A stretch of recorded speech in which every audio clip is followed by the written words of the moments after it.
یکی از بزرگترین افتخارات من و رفیقم این بوده که هیچ وقت تو خیابون مزاحم هیچ دختری نشدیم. برو جون چه پسری.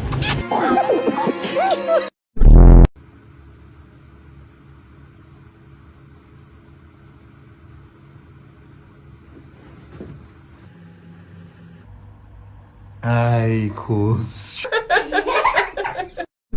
همگولیه بگم بیا. بیا چیکار کنه؟ شنگولمو بخوره.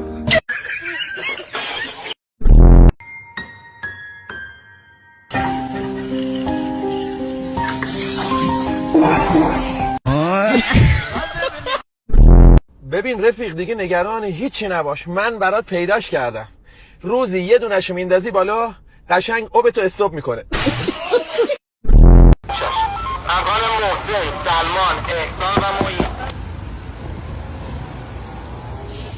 سلام داداش. سلام. به به چه بوی گلی میاد. تازه از همون اومدیم.